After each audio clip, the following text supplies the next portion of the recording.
Hey there, this is Meadow DeVore, author of The Worthy Project, and I teach tools to help you build self-worth.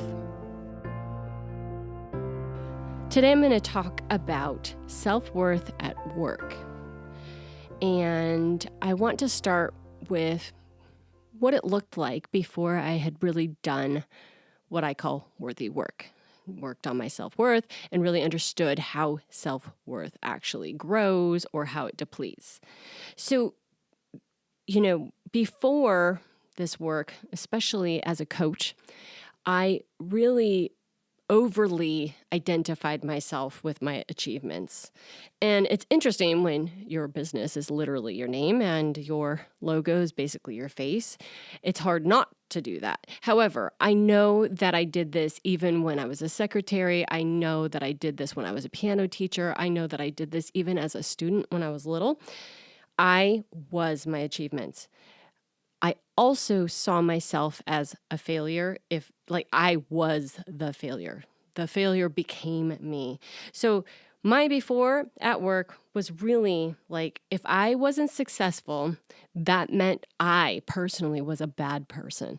I personally wasn't worth loving. I personally wasn't worth spending time with or even taking up space. So I would try harder. I would just give more of myself away.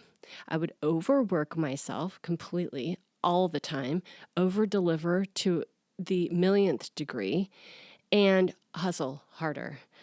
I wouldn't ask myself the hard questions. And what I mean by the hard questions, like if I wasn't successful at something or something didn't quite fit right or somebody didn't quite like something that I offered them, I didn't ask myself hard questions. In fact, I remember somebody, when I had the music conservatory, one of the clinics that I went to, they said, oh, you should always have a suggestion box so that people can give you suggestions. And I remember thinking, oh my God, I could never do that. Like I could never read that. That would affect me so much. Like I couldn't hear criticism. It was as if me and my work and what I did and whether or not you liked me made all the difference between me being a person that was allowed to be on this planet or not. So I took criticism way too personally, and I also took flattery too personally. So if somebody started to flatter me, oh my gosh, I would cling on to it like, oh, they love me. Oh, they really love me. That kind of a thing. I was always shape-shifting, trying to read people, what do you want from me and how do I deliver the packaged person that you're looking for? How do I become that person? And how do I make you happy? So all of this basically became what a lot of people call imposter syndrome. Now, looking back, it's interesting because my self-worth was terrible. However, I believed in myself enough to do a lot of things. Sometimes people with debilitating self-worth, they actually won't even put themselves out there. I would put myself out there and why I think I was able to do that was because I wasn't putting my real self out. It was like I was doing a performance, or it was like I knew the acting role that I need to play, and I became that character. So even though I took it very personally and I felt like I was that character, in a way that character shielded me enough to make me able to be brave in some places, or to start businesses, or to, raise my hand for things that I wanted to do. So I wanted to talk about this idea of imposter syndrome because I don't think I would have defined myself as having that. I felt like I was good at my job most of the time, but I know that I always had this terrible fear of being a fraud, or that somebody would find out that I was a fraud, which is basically the definition of imposter syndrome. So imposter, the word imposter, the definition is a person who pretends to be someone else in order to deceive others, especially for fraudulent gain. Now, if every single day at my work, I was basically pretending to be more confident than I was, pretending to be more valuable than I felt, pretending to be what I thought I needed to be liked or to be hired or to be able to keep my job, well, that by definition is someone pretending in order to deceive others, right? So really, even though I wouldn't have said it, oh my gosh, that is the definition of imposter syndrome. Really, what the problem was is I valued my ideal image rather than my true self. So I'm going to read you from The Worthy Project, just a tiny little thing here on page 28. I say, to build self-worth, you must do the opposite of valuing ideal image rather than true self. Okay? You have to do the opposite. You need to value the true self more than the ideal image. Rather than chasing your idealized fantasy, you must pour your time and effort into being a caretaker of the true essence of who you are. So let me say that again, because this is literally the antidote to imposter syndrome right here. To build self-worth and to get out of imposter syndrome, you must do the opposite. You need to value the true self more than the ideal image. Rather than chasing your idealized fantasy, you must pour your time and effort into being a caretaker of the true essence of who you are. So now, my after story. Does criticism hurt my feelings? Of course. Do terrible reviews hurt my feelings? Of course. I'm careful with myself about that. Am I tempted to listen to flattery? Of course I am. I'm still human. However, I realize that that is not where my value lies. If people give me compliments, that doesn't make me more valuable. If people don't like something, that doesn't make me less valuable. So I realize there's a difference between who I am, my true self, and my achievements. Who I am and my failures. And sometimes success and failure has actually nothing to do with me. Sometimes I just happen to be in the right place or the wrong place at the right time at the wrong time. I don't need to make it about me anymore. So if something isn't successful now, I do sit down and I ask myself hard questions, really hard questions, like, why didn't this succeed? And I try to give myself the most brutal answer that I could possibly think about.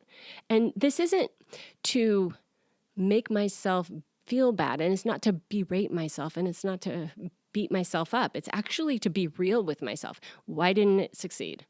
Did you not do your homework? Did you not think about the outcome? Did you not have a really clear goal? Is this just not a topic that somebody really wants to be involved in? Something like that. So that's one hard question I'll ask myself. And another hard question I ask is, how else could I invest my time and energy to get what I actually want? So when you're sitting in that seat of true self, it's like if I'm not reacting to every little ding in my ego, and every little ding in my ego isn't making me feel great about myself or worthless about myself, I'm actually more resilient than that, then I can start to look at, okay, what do I actually want?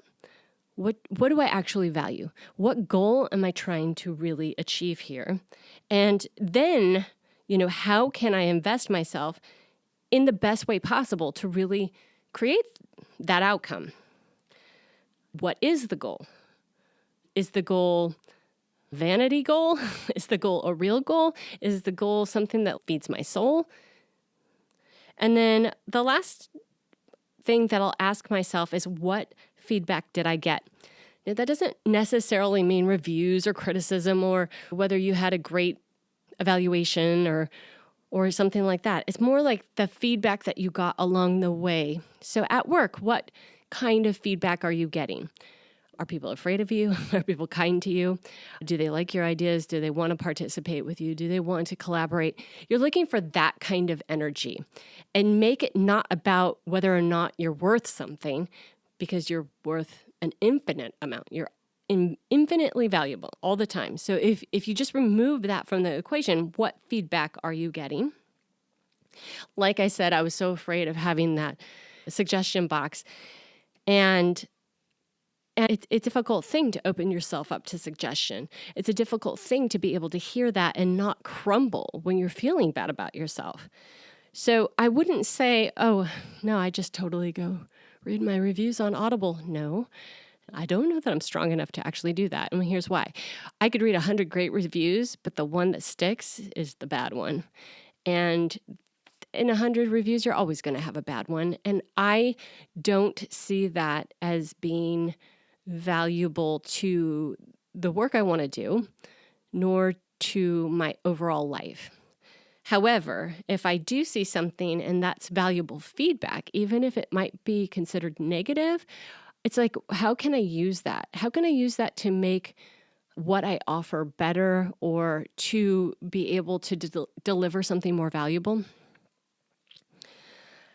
And then I really do try as best to come from my true self. I try not to spend energy, time, and attention on what I think I should be. I try not to show up as who I think you want me to be. Instead, I invest in who I truly am, and I try to be as real as possible. That's why you'll hear me make mistakes on here. You'll hear me not have perfect grammar. You'll hear me go, I don't try to look better than I am. It didn't serve me and it doesn't serve you. What I do want to do is not waste your time, give you something super valuable in return for your time, because I realize you just gave me 10 minutes of your life. I hope that you get something valuable in return. So what this has done is create the opposite of imposter syndrome. And I looked up antonyms to imposter, and there wasn't any, which I think is interesting, except for honesty. So if an imposter or the imposter syndrome is someone who pretends to be someone else, the opposite would be a truth teller. And I would say, in general, I do try to be a radical truth teller. I'm going to tell you the good. I'm going to tell you the good about me. I'm going to tell you the bad about me. I'm going to tell you what's great about a certain thing. I'm going to be able to hear what's not great about a certain thing. And so the opposite of imposter is real, genuine, truthful, authentic. So tips for building self-worth at work. Stop pretending. This is number one. Stop pretending and try to be as real as possible. Number two, instead of defaulting to insecurity, lean towards humility. Okay? They're actually really close to each other, but one feels terrible and one feels better. So humility means you're not worse and you're not better than someone else. You're just humble. Like, you have things to learn, you have things that you're great at. They have things they can teach you, they have things they can learn. So humility is that even playing field. 3, instead of thinking you need to impress, serve. Instead of thinking that you need to be better than you are, just do the work. Just, do the action of your work. Number 4, more of you doesn't always mean better. So giving more attention, more time, more hustle, more stress, more worry doesn't mean it's going to be better. So be thoughtful with supply and demand of you, okay? That what I mean by don't cheapen yourself by being too available, by giving too much of yourself to something or to someone or to some project. And be thoughtful about the supply and demand of yourself. Because if you're not careful with the supply and demand, you can end up devaluing yourself. When there's too much of you and too little demand for you, your value goes down. And so you kind of have to hold yourself back. All right, let me know how this works for you.